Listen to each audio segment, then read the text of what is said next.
Hello दोस्तों, knowledge space में आप लोगों का स्वागत है। आज के इस वीडियो में 10th स्टैंडर्ड साइंस का 6 चैप्टर एनिमल क्लासिफिकेशन आपको पढ़ाने वाला हूं।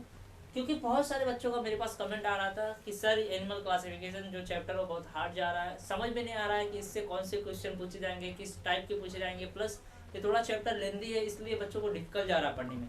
आज के इस वीडियो में आपको बहुत ही आसान और ट्रिक से बताऊंगा किस तरीके से एनिमल क्लासिफिकेशन आप अच्छे से पढ़ सकते हो और अच्छे से अच्छे मार्क्स स्कोर कर सकते हो। चलो चलते हैं वीडियो की तरफ। क्या है एनिमल क्लासिफिकेशन? सबसे पहले हम लोग देखेंगे एनिमल क्लासिफिकेशन का मतलब क्या है। एनिमल क्लासिफिकेशन मतलब simply grouping of animal into groups and sub groups according to their similarity and differences. According to their similarities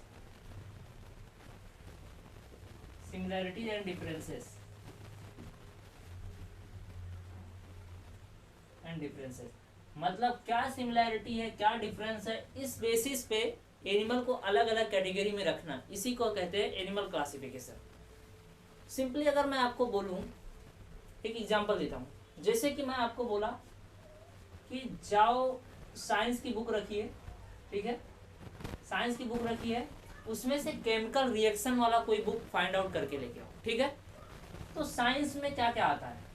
science में फिजिक्स भी आता है, ठीक है, साइंस में केमिस्ट्री भी आता है, साइंस में बायो भी आता है। तो इस तरीके से साइंस को 3 पार्ट में कैटेगराइज किया गया है, ठीक, बायोलॉजी, ठीक है। अब अगर इजिली आप जाओगे, मैं बोलूंगा रिएक्शन वाला बुक लेके आ जाओ, तो आप क्या जाओगे, साइंस कैटेगरी में जाओगे। साइंस का सब ग्रुप है केमिस्ट्री है। अब हमको पता है केमिस्ट्री में केमिकल रिएक्शन है, तो क्लासिफिकेशन से क्या हो गया, इजीली हम लोग आइडेंटिफाई कर सकते हैं बुक को, इजीली हम लोग उसे पढ़ सकते हैं, क्योंकि हम लोग उसे आइडेंटिफाई कर लिए। उसी तरह जो एनिमल्स हैं उनको भी क्या, किस चीज़ की ज़रूरत है, क्लासीफाई करने की ज़रूरत है। क्योंकि अर्थ पे 7 मिलियंस जो स्पीसीज है, डिफरेंट टाइप एनिमल की प्रेजेंट है, ठीक है। अब इंडिविजुअल एक एनिमल का स्टडी करना डिफिकल्ट है, किसी भी साइंटिस्ट के लिए डिफिकल्ट का इम्पॉसिबल है। एक एक एनिमल को उठा के उसके स्टडी करो। इससे बेटर क्या है, जैसे कि बर्ड आ गया, ठीक है, बर्ड्स, ये ग्रुप हो गया। बर्ड्स में बहुत सारे बर्ड्स आते हैं, लेकिन हम लोग क्या है, उसका ग्रुप बना दिए बर्ड्स का। अब किसी एक बर्ड को हम लोग उठाएंगे, उसके ऊपर स्टडी करेंगे, और वो सबके लिए उसका जो भी कैरेक्टरिस्टिक है, जैसे कि बर्ड जितने भी होते हैं उनका क्या होता है, उनके पास विंग्स होता है। बर्ड जितने भी उनके 2 पैर्स होते हैं। बर्ड्स क्या जो है फ्लाई कर सकते हैं। ये सभी चीज़ें सबके लिए अप्लाई हो जाएगा, ठीक है, बर्ड्स जो बर्ड्स कैटेगरी में। तो इससे क्या हो गया, हमें ग्रुप की स्टडी हो गई, ठीक है, एक का स्टडी किए और पूरे ग्रुप की नॉलेज हो गई, ठीक। इसलिए हम लोग को क्या है, एनिमल क्लासिफिकेशन को करना जरूरी है, ठीक है। अब उसके बाद आपके जो बुक में दिया है, लिविंग ऑर्गेनिज्म का एक चार्ट दिया हुआ है और उसमें ब्लैंक छोड़ा गया है। तो ये चार्ट, क्योंकि आपका पेपर पैटर्न जो है ना, उसमें डायग्राम से रिलेटेड बहुत क्वेश्चन आते हैं, तो मे बी ये डायग्राम दे दे और कुछ जगह पे ब्लैंक छोड़ दे और बोले फिल इन द ब्लैंक्स करो 3 नंबर के लिए, ठीक है। तो इसमें क्या है, लिविंग ऑर्गेनिज्म पहला जो बॉक्स 2 है आपको ब्लैंक दिया हुआ बुक में, ठीक है। तो लिविंग ऑर्गेनिज्म, जितने भी लिविंग ऑर्गेनिज्म, उनको 2 पार्ट में डिवाइड किया गया, प्रोकैरियोटिक और यूकैरियोटिक। बोलोगे सर प्रोकैरियोटिक मतलब क्या? प्रोकैरियोटिक मतलब ऐसे ऑर्गेनिज्म, सभी लिविंग ऑर्गेनिज्म किससे बने होते हैं, सेल से बने होते हैं। लेकिन प्रोकैरियोटिक जो सेल जो ऑर्गेनिज्म है, इसके अंदर सेल तो होते हैं, लेकिन उसके अंदर जो न्यूक्लियस होते हैं वो एब्सेंट होता है। प्लस सेल के अंदर बहुत सारे ऑर्गेनेल्स पाए जाते हैं, जैसे कि क्रोमोजोम्स हो गया, ठीक, क्रोमोजोम्स हो गया, गोल्गी अपैरेटस हो गया, गोल्गी अपैरेटस हो गया। तो ये सभी ऑर्गेनेल्स क्या होते हैं, प्रोकैरियोटिक में जो सेल होता है वो उसमें एब्सेंट होते हैं, ठीक है। और इस कैटेगरी में जो किंगडम आता है उसे मोनेरा कहते हैं, ठीक है। प्रोकैरियोटिक में क्या आ गया, मोनेरा। अब मोनेरा के जितने भी एनिमल होंगे उस सब में सेल न्यूक्लियस नहीं होगा और ऑर्गेनेल्स एब्सेंट होंगे। अब बात करते हैं यूकैरियोटिक। यूकैरियोटिक अपोजिट है प्रोकैरियोटिक का। यूकैरियोटिक मतलब क्या, जिसके अंदर सेल भी हो, उसके अंदर न्यूक्लियस हो और डिफरेंट टाइप के जो ऑर्गेनेल्स होते हैं वो भी प्रेजेंट हो, जैसे कि क्रोमोसोम्स, गोल्गी अपैरेटस एक्सेट्रा, ठीक है। अब यूकैरियोटिक को 2 पार्ट, यूकैरियोटिक के अंदर हम लोग फंजाई को ले सकते हैं, ठीक है, फंजाई को ले सकते हैं यूकैरियोटिक। अब नहीं, क्या बात करते हैं हम लोग, यूनिसेलुलर और मल्टी सेलुलर, ठीक है। जो यूकैरियोटिक है उन्हें दो पार्ट में डिवाइड कर दिया गया, इसमें यूनिसेलुलर और मल्टी सेलुलर। यूनिसेलुलर मतलब क्या, ऐसे ऑर्गेनिज्म जो एक सेल से बने होते हैं, ठीक है, जैसे कि क्या, अमीबा एक सेल से बना होता है। दूसरा मल्टी सेलुलर, मल्टी सेलुलर को फर्दर किस में क्लासिफाई कर दिया गया, सेल वॉल प्रेजेंट और cell wall absent. Multi cellular मतलब जो मल्टीपल सेल से बने होते हैं, ठीक है, अलग अलग टाइप के, जैसे कि हमारी बॉडी अलग अलग सेल से बनी होती है, जैसे आंख के पास अलग सेल है, हैंड के पास अलग सेल है, तो सबके पास अलग अलग सेल है, ठीक है। अब यूनिसेलुलर को फर्दर किंगडम प्रोटिस्टा, मतलब किंगडम प्रोटिस्टा में जितने भी चीजें आएंगी वो यूनिसेलुलर होगी, एक सेल से बनी होगी। अब मल्टी सेलुलर में इसको सेल वॉल प्रेजेंट और सेल वॉल एब्सेंट में दो कैटेगरी में डिवाइड कर दिया गया। अब सेल वॉल जिसमें एब्सेंट होता है वो एनिमल किंगडम आते हैं, जैसे कि हम, ठीक है, हमारी जो सेल होती है, हमारी बॉडी सेल से बनी हुई है, हमारी जो सेल है उसके अंदर सेल है, सेल मेम्ब्रेन तो होता है लेकिन सेल वॉल नहीं प्रेजेंट होता है, ठीक है। सेल वॉल जितने भी प्लांट होते हैं उसमें सेल वॉल होता है, लेकिन जितने भी एनिमल्स होते हैं उसमें मेम्ब्रेन होता है, ठीक है।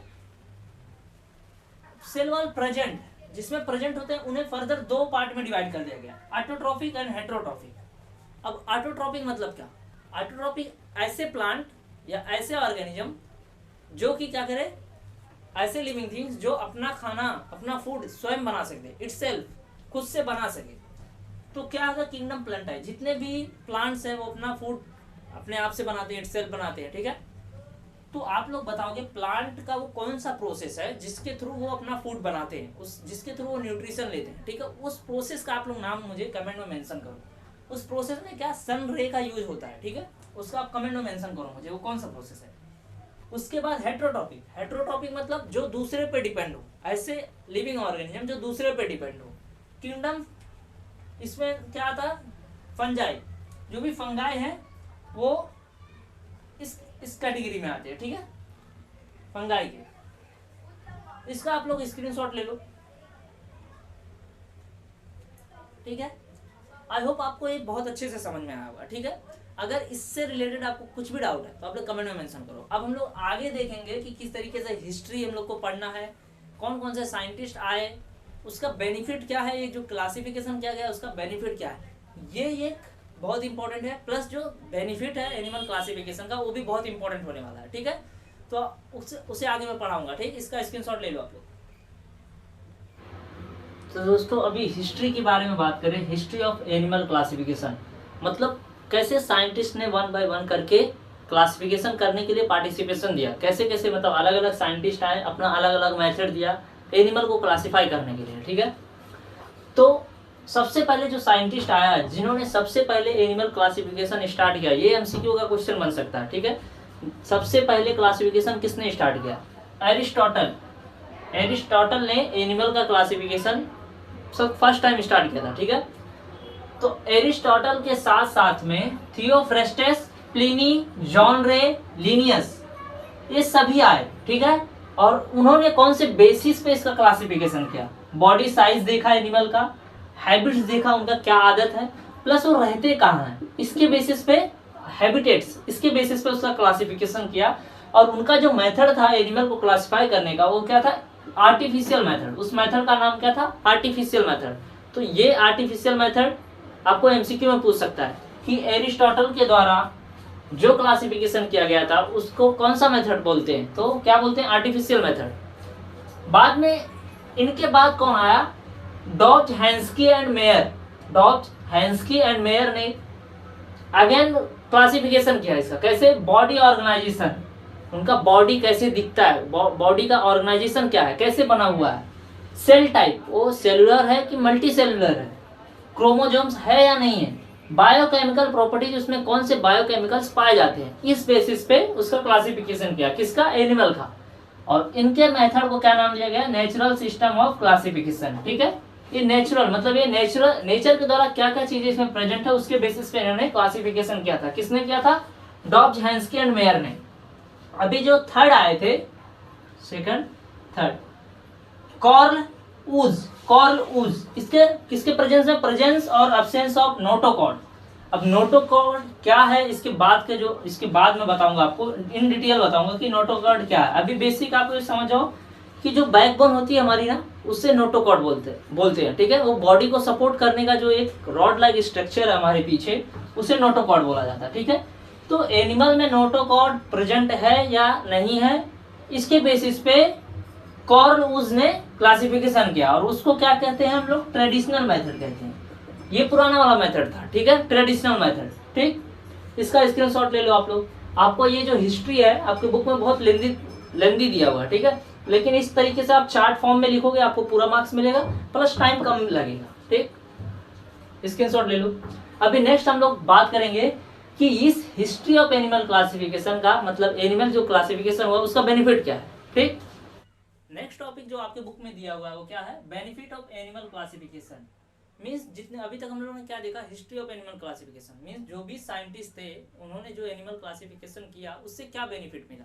तो फर्स्ट टॉपिक जो है उसमें study of animal becomes easy, मतलब जैसे ही जितने भी साइंटिस्ट थे उन्होंने क्या किया, एनिमल का क्लासिफिकेशन किया, तो हम लोग इजिली किसी भी एनिमल को आइडेंटिफाई कर सकते थे, ठीक है। तो उससे जो स्टडी हो गया वो इजी हो गया, ठीक।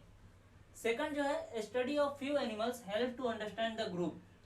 मीन्स अगर बर्ड का कोई ग्रुप है, ठीक से, मतलब जिसमें विंग्स है, उनको साइंटिस्ट ने एक ग्रुप में रखा है, ठीक है, एक ग्रुप है उनका, ठीक है। तो अब इस ग्रुप के किसी एक एनिमल को मैं स्टडी करूंगा तो वो होल के लिए अप्लाई होगा। मीन्स अगर बर्ड की कैटेगरी है, ठीक है, तो बर्ड में क्या होता है, विंग्स होता है, तो विंग्स के ऊपर मैंने कोई स्टडी किया, ठीक है, तो जितने भी बर्ड्स हैं जो कि फ्लाई करते हैं उनके लिए क्या हो जाएगा, विंग्स कॉमन हो जाएगा, वो उनका एक कैरेक्टरिस्टिक हो गया, ठीक है। तो एक एनिमल का स्टडी करेंगे उससे हम लोग को पूरे ग्रुप का इंफॉर्मेशन मिल जाएगा। अब अगर यही चीज नहीं होता, पहले क्लासिफिकेशन नहीं हुआ था, तो हम लोग अगर 100 बर्ड हैं तो 100 का इंडिविजुअल हम लोग को क्या करना पड़ता, स्टडी करना पड़ता, तो ये डिफिकल्ट टास्क था। तो एनिमल क्लासिफिकेशन क्या हो गया, एक एनिमल का स्टडी करने पे हम लोग को ग्रुप का इंफॉर्मेशन मिल जाता है। थर्ड पॉइंट क्या है, it gives idea about animal evolution. Means कैसे कैसे एनिमल में डेवलपमेंट हुआ। पहले कुछ एनिमल ऐसे थे जिनके पास विंग्स नहीं थे, जैसे कुछ बर्ड थे जिनके पास विंग्स नहीं थे, बाद में क्या हुआ, वो विंग्स आ गए। तो किस तरीके से एनिमल का डेवलपमेंट हुआ उसका स्टडी करना या उसके बारे में आइडिया हम लोग को किसके थ्रू मिला, एनिमल क्लासिफिकेशन के थ्रू। जो फोर्थ पॉइंट है, animal can be easily identified. अगर किसी के पास विंग्स है, ठीक है, तो हम लोग इजिली उसको हम लोग किस कैटेगरी में रख देंगे, बर्ड। कोई एनिमल है वो किस में रहता है, पानी में रहता है, ठीक है, उसको हम लोग किस कैटेगरी में रखते हैं, एक्वेटिक, ठीक है, एक्वेटिक। तो इस तरीके से क्या हो गया, हम लोग इजिली किसी भी एनिमल को आइडेंटिफाई कर सकते थे। उसके बाद फिफ्थ पॉइंट क्या है, it helps to understand the relationship of animal with other organism. एक एनिमल दूसरे ऑर्गेनिज्म के साथ कैसे बिहेव करता है, लाइक जैसे कि डॉग और कैट का रिलेशनशिप ले लो, ठीक है, तो इनके बीच में क्या रिलेशनशिप है, कैट जो है डॉग की क्या एनिमी है, ठीक है, तो इसका बिहेवियर, एक एनिमल का दूसरे एनिमल के साथ क्या बिहेवियर है, क्या रिलेशनशिप है, उसको अंडरस्टैंड करना इजी हो गया, किसके थ्रू, एनिमल क्लासिफिकेशन के थ्रू। 6 पॉइंट में क्या है, it help to understand the habitat of each animals and its exact role in nature. Means animal classification के थ्रू में क्या पता चलता है कि एनिमल रहता कहाँ है, उसका हैबिटेट क्या है, प्लस उसका एग्जैक्ट रोल नेचर में क्या है, मतलब जो भी इन्वायरमेंट है, कोई भी एनिमल है उसका इन्वायरमेंट में क्या रोल है, नेचर में क्या रोल है, ठीक है। जैसे कि स्नेक है, स्नेक एक एनिमल है, ठीक है, अब स्नेक का रोल क्या है, ये तो क्या करेगा, इंसेक्ट को खाएगा, ठीक है, इंसेक्ट को खाएगा या फिर फ्रॉग को खाएगा, तो नेचर में ये हेल्पफुल है, स्नेक और फ्रॉग के बीच बैलेंस मेंटेन करके रखेगा, ठीक है। उसके बाद 7th पॉइंट क्या है, it help to understand various adaptation shown by animals. Means different type के एनिमल्स जो हैं वो डिफरेंट इन्वायरमेंट को अडेप्ट करके रखे हैं। जैसे कि फिश है, ठीक है, फिश इसमें वाटर में ही रह सकती है, ठीक है, क्योंकि ये वाटर के इन्वायरमेंट को अडेप्ट करके रखी है, इसको बाहर निकालेंगे तो डेड हो जाएगी। तो एनिमल का जो भी क्लासिफिकेशन है उसके द्वारा हम लोग को क्या बेनिफिट मिलता है, ये 7 टॉपिक्स जो है ये बेनिफिट मिलते हैं हम लोग को, ठीक है। आई होप आपको ये बेनिफिट अच्छे से समझा होगा, इसका आप लोग स्क्रीनशॉट ले लो। नेक्स्ट टॉपिक जो आपके बुक में दिया हुआ वो क्या है, traditional method of classification, traditional method of animal classification. ठीक है, जो ट्रेडिशनल मतलब क्या, पुराना मेथड, ठीक है, ओल्ड मेथड। ठीक है, तो ओल्ड मेथड जो ट्रेडिशनल मेथड था वो एनिमल को दो पार्ट में डिवाइड कर दिया गया, ऐसे एनिमल्स जिसमें बैकबोन नोटोकॉर्ड हो और ऐसे एनिमल जिसमें ना हो। ठीक है, तो जिसमें नहीं होता नोटोकॉर्ड उसे हम लोग नॉन कॉर्डेट्स कहते हैं, जिसमें होता है वो कॉर्डेट्स कहते हैं। ठीक है, तो हम लोग देखते हैं नॉन कॉर्डेट्स में क्या क्या प्रॉपर्टी होती है, क्या क्या कैरेक्टरिस्टिक है। Body is not supported by rod like notochord, जो नोटोकॉर्ड्स हैं वो नॉन कॉर्डेट्स में नहीं होते, जैसे कि हमारे पास बैकबोन है, नोटोकॉर्ड है, लेकिन ऐसे एनिमल जिसमें ना हो उसे किस में रखा गया है, नॉन कॉर्डेट्स में रखा गया है। ठीक है, जैसे कि कॉकरोच, कॉकरोच में नोटोकॉर्ड नहीं होता, बैकबोन नहीं होते। Second point, pharyngeal gill slits are absent. Pharyngeal gill slit ये किसके, रिस्पायरेशन के लिए यूजफुल है। ठीक है, तो जो भी कॉकरोच है उसमें रिस्पायरेशन के लिए लंग्स या गिल्स नहीं होते हैं। ठीक है, उसका third point, nerve cord if present it is on ventral side. ठीक है, क्या बोल रहा है, अगर नर्व कॉर्ड प्रेजेंट होगा तो वो वेंट्रल साइड होगा। वेंट्रल साइड मतलब क्या, आगे का साइड। नर्व कॉर्ड रहेगा तो ये हमारा वेंट्रल है, बैक साइड डॉर्सल है। तो नर्व कॉर्ड अगर नॉन कॉर्डेट में रहेगा तो वो आगे के साइड रहेगा। ठीक है, अब बोलोगे सर नर्व कॉर्ड क्या होता है, नर्व कॉर्ड ये फाइबर से बना होता है। ठीक है, फाइब्रिक स्ट्रक्चर होती है, और ये बोल सकते हैं नर्वस सिस्टम का जो वर्क होता है ये नर्व कॉर्ड पे डिपेंड होता है। ठीक, फोर्थ पॉइंट क्या है, heart if present it is on dorsal side. अगर हार्ट प्रेजेंट है मतलब ऐसा भी हो सकता कि ना हो, लेकिन अगर है तो किधर होगा, बैक साइड होगा, डॉर्सल साइड, ये हमारा बैक साइड है। ठीक है, अब हम लोग देखेंगे कॉर्डेट्स में क्या होता है। Body is supported by notochord, हमारी बॉडी नोटोकॉर्ड से सपोर्टेड है, बैकबोन से सपोर्टेड है। ठीक है, तो हम लोग किसके अंदर आएंगे, कॉर्डेट्स के अंदर आएंगे। सेकंड पॉइंट क्या, फायरेंजियल गिल स्लिट्स और lungs are present for respiration. हमारे पास क्या होता है, लंग्स है। यही लंग्स जब हम 9 मंथ का जो पीरियड होता है, जब हम लोग माँ के पेट में रहते हैं, ठीक है, उस टाइम पे ये गिल स्लिट होता है, बाद में डेवलप होकर वो किस में कन्वर्ट हो जाता है, लंग्स में कन्वर्ट हो जाता है। ठीक है, अब उस लंग का यूज क्या होता है, रिस्पायरेशन के लिए, सांस लेने के लिए। थर्ड पॉइंट क्या है, nerve cord is present on dorsal side of body, it is hollow. ये जो नर्व कॉर्ड है ये किधर होता है, बैक साइड होता है। नर्व कॉर्ड क्या, बैक साइड। ठीक है, ये नर्व कॉर्ड है जो कि फाइब्रिक स्ट्रक्चर, फाइब्रिक नर्व से बना होता है। इसके बीच में से हॉलो होता है, मतलब जगह होता है। इसके बीच से ही नर्व जाती है जो कि स्पाइनल कॉर्ड से, ब्रेन से कनेक्टेड होती है। उससे हम लोग क्या, फिर बाद में क्या बनता है, इसी से नर्वस सिस्टम बन जाता है। ठीक है, हॉलो मतलब उसके अंदर जगह होता है, लेकिन इसमें क्या है, जो नर्व कॉर्ड है वो किधर, वेंट्रल साइड है, और इसमें क्या है, डॉर्सल साइड पे है। Fourth point, heart is present on ventral side of the body. Heart किधर होता है, वेंट्रल साइड, मतलब आगे के साइड। हमारा हार्ट किधर है, इस साइड में प्रेजेंट है। ठीक है, तो ये इनके बीच का डिफरेंस हो गया नॉन कॉर्डेट्स और कॉर्डेट्स का। आप लोग इसका क्या ले लो, स्क्रीनशॉट ले लो। अब फर्दर जो नोटोकॉर्ड है, मतलब जो ट्रेडिशनल मेथड, इसको इसके आगे का भी क्लासिफिकेशन है। ठीक है, उसको आप इसका स्क्रीनशॉट ले लिया। अभी मैं इसको रफ करूंगा, फिर मैं बताता हूँ कि किस तरीके से कॉर्डेट्स को और भी क्लासीफाई किया गया है। ठीक, क्योंकि ये क्वेश्चन है 5 नंबर के लिए, आपको पूछ सकते हैं कि नॉन कॉर्डेट्स और कॉर्डेट्स में डिफरेंस बताओ, प्लस उसका क्लासिफिकेशन लिखो। ठीक, तो दोस्तों हम लोग देखें कि किस तरीके से ट्रेडिशनल मेथड से कॉर्डेट्स और non chordates on the basis of notochord के हिसाब से उसको 2 पार्ट में डिवाइड किया गया। ठीक है, अब हम लोग देखेंगे किस तरीके से ट्रेडिशनल मेथड से जो भी एनिमल है उनको क्लासिफाई कैसे किया गया है। ठीक है, तो किंगडम एनिमेलिया है। ठीक है, हम लोग एनिमल के बारे में पढ़ रहे हैं, क्लासिफिकेशन ऑफ एनिमल। ठीक है, अब जो एनिमेलिया है इसको 2 सब पार्ट में डिवाइड कर दिया गया, सब किंगडम नॉन कॉर्डेट्स एंड सब किंगडम कॉर्डेट्स। ठीक है, उसके बाद जो नॉन कॉर्डेट्स का एक फाइलम बना दिया गया। फाइलम के अंदर 10 फाइलम को रख दिया गया, जैसे कि प्रोटोजोआ, पॉरीफेरा, निडारिया, प्लेटीहेलमिन्थस, क्या है, Aschelminthes, Annelida, Arthropoda, Mollusca, Echinodermata, Hemichordata. ये 10 पार्ट है, 10 फाइलम है। ठीक है, इसको आप लोगों को अच्छे से याद करना, ये आपको रटना पड़ेगा किसी भी तरीके से, क्योंकि मैंने ट्रिक बनाने की कोशिश किया बट ट्रिक नहीं बना। ठीक है, बट आप लोग अगर कमेंट में मेंशन करोगे तो मैं ट्राई करूंगा इसका हम लोग मैं ट्रिक दे सकूं आपको। ठीक है, क्योंकि जैसे है सीक्वेंस में वैसे आपको पढ़ना है। ठीक है, इधर उधर नहीं पढ़ना है। ठीक, उसके बाद जो किंगडम एनिमेलिया है उसको सब किंगडम कॉर्डेट्स में डिवाइड किया गया। ठीक है, कॉर्डेट्स में इसको एक फाइलम बना दिया गया, फाइलम कॉर्डेटा, ठीक है। उसके बाद उसको 3 पार्ट में डिवाइड किया गया, 1 2 3, यूरोकॉर्डेटा, सिफेलोकॉर्डेटा एंड वर्टिब्रेटा। इसके अंदर हम लोग भी आते हैं, ठीक है, वर्टिब्रेटा। अब जो वर्टिब्रेटा है इसको अगेन 1 2 3 4 5 पार्ट में डिवाइड कर दिया है, जैसे कि साइक्लोस्टोमेटा, पाइसिस, एम्फीबिया, एम्फीबियन जो होते हैं एम्फीबिया, एप्स एंड ममेलियन की जो कैटेगरी होती है, ठीक है। इसका आप लोग स्क्रीनशॉट ले लो। थोड़ा डिफिकल्ट जा रहा है वर्ड, बट आपको पढ़ना है, क्योंकि ट्रेडिशनल मेथड का आपको आ सकता है कि नोट्स ऑन ट्रेडिशनल मेथड, तो आपको क्लासिफिकेशन करना है। अब जब आप ये क्लासिफिकेशन कर लोगे तो इजीली आप इसको मतलब लिख सकते हो कि क्या है।